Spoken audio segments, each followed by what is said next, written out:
Bueno, ¿ya? Bueno, mi primer acercamiento fue al poema Calafia, ¿no? Eh, por cuestiones de la escuela, yo conocía, sabía del libro del Otro México, pero la verdad no lo había leído.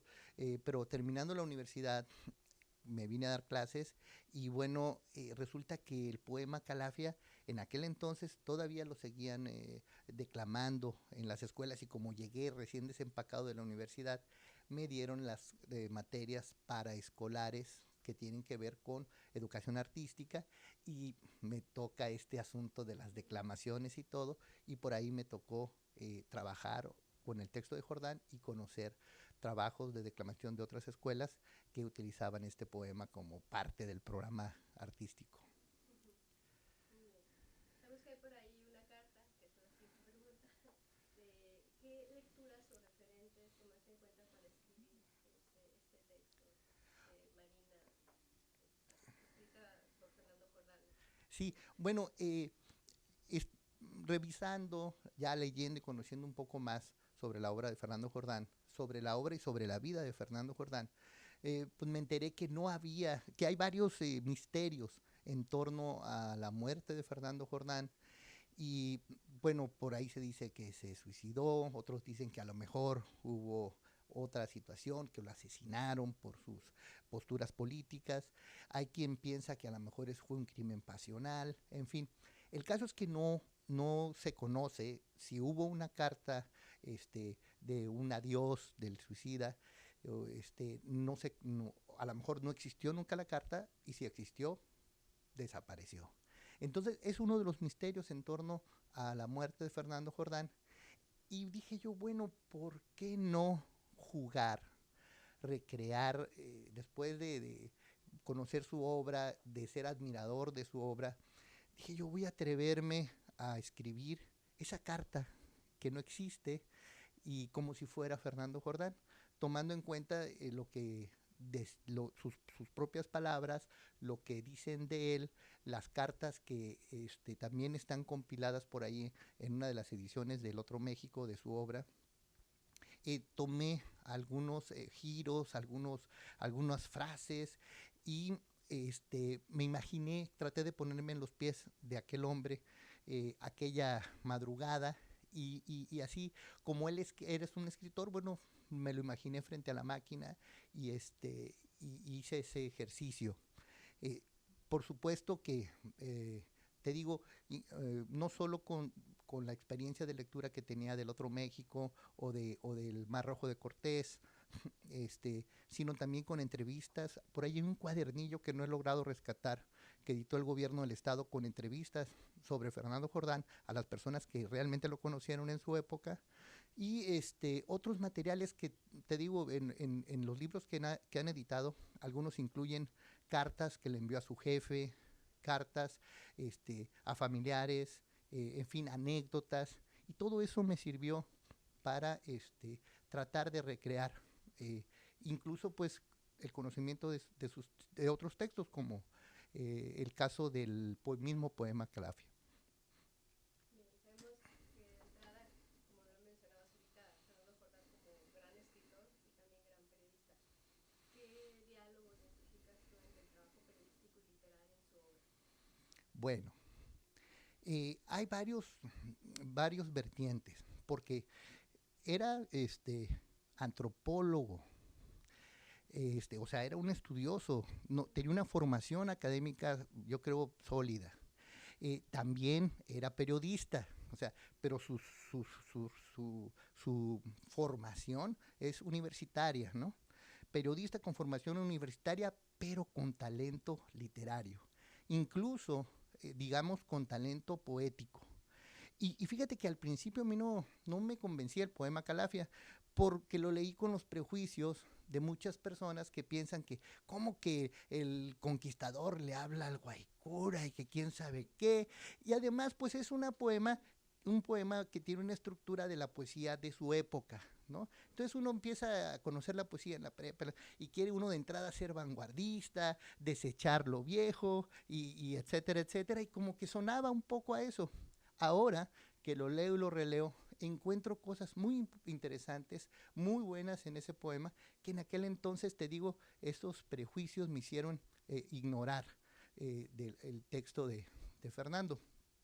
Pero bueno, te digo, sí, ¿qué fue lo que me venía a hacer? ¿Qué diálogo crees que hay? Si algún Ah, sí, diálogo entre sí. Casimiro y Entonces, esto que está ahí en su poesía también está en el Otro México y en el Mar Rojo de Cortés.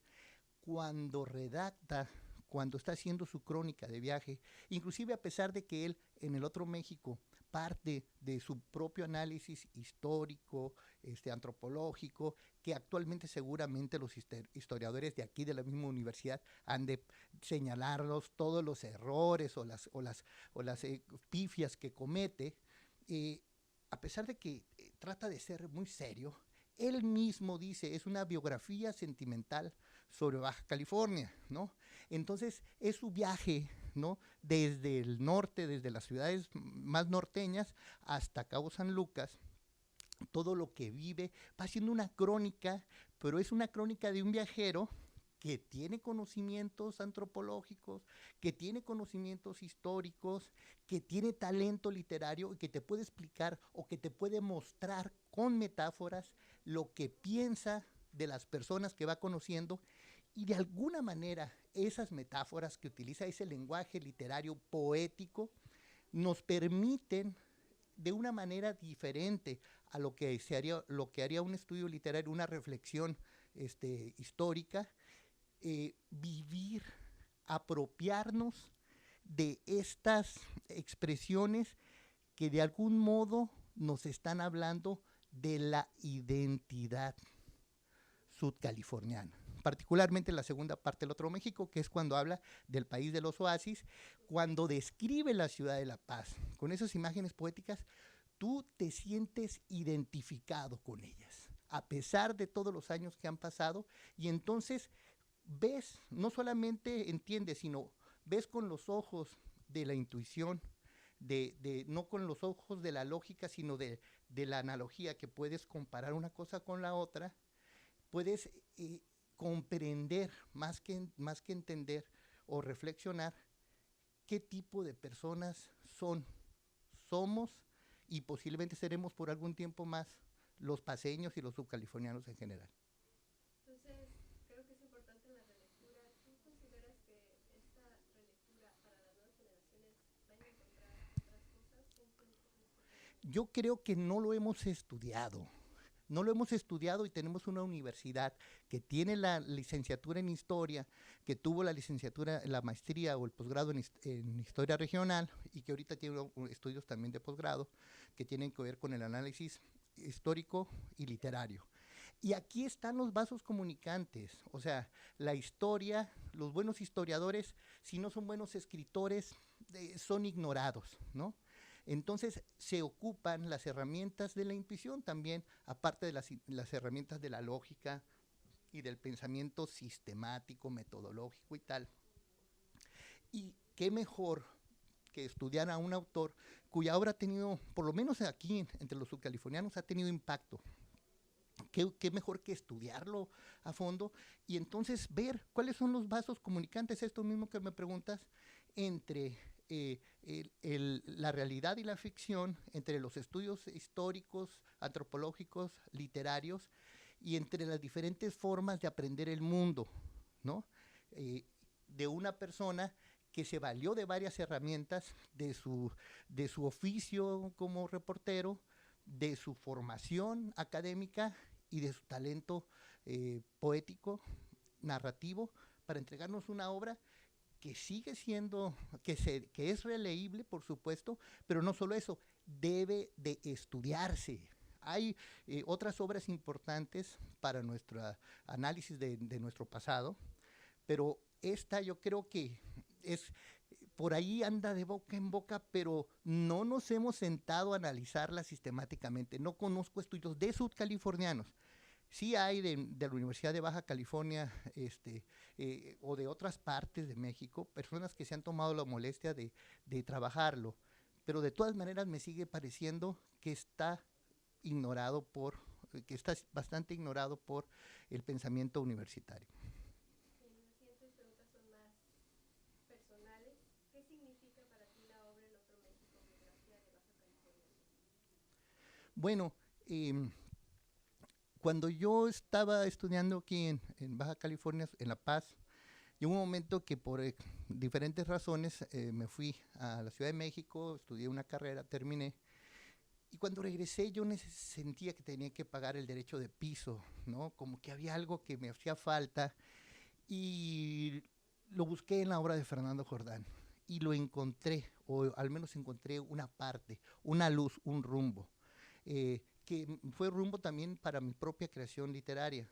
Entonces, aunque no imito ni creo que sea mi obra deudora directamente de la de Fernando Jordán, sí fue una inspiración para mí, como es una inspiración ver el mar, como es una inspiración todo lo que nos rodea, ¿no?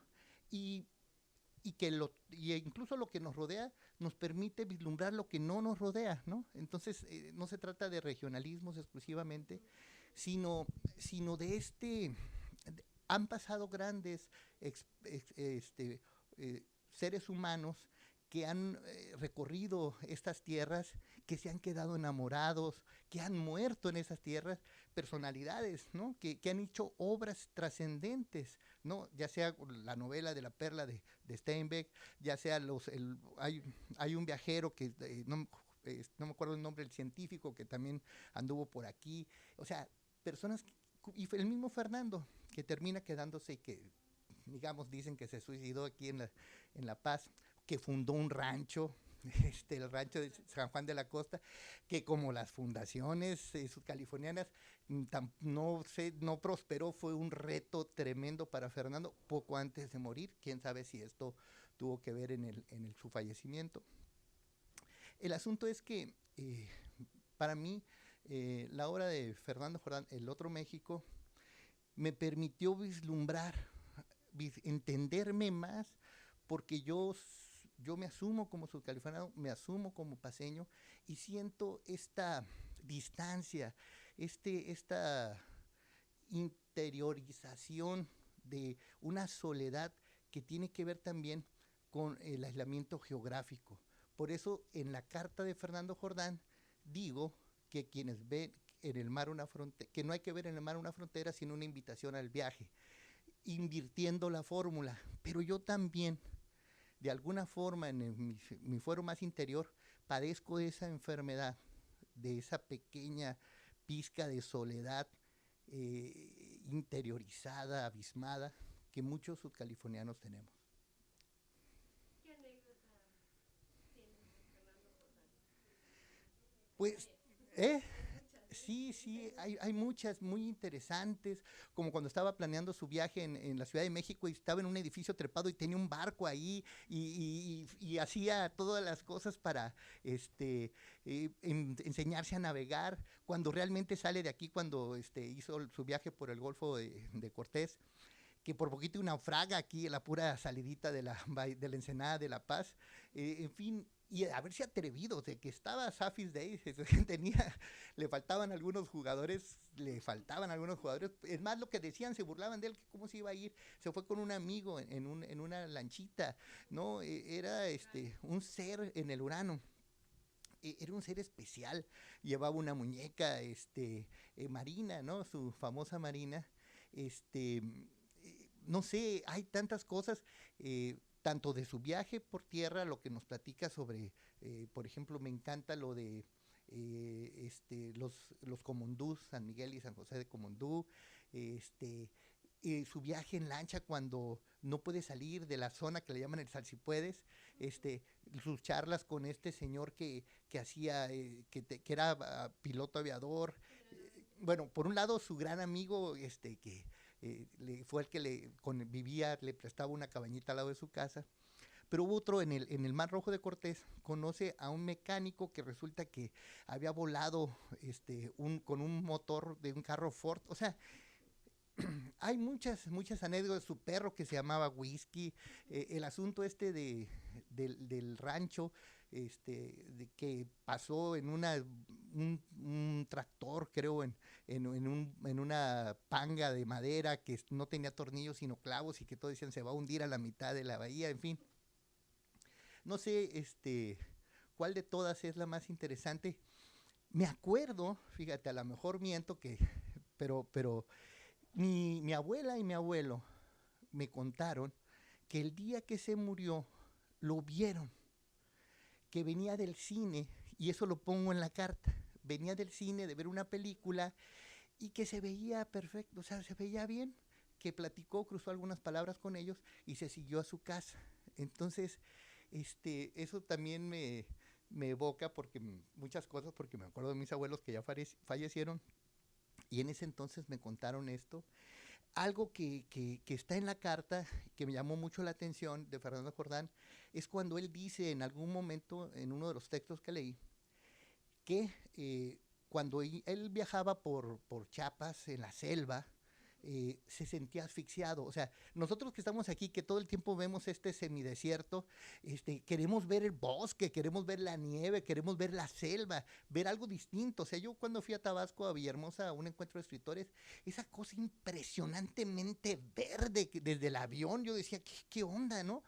Y llegas y ves el Grijalba y tanta vegetación.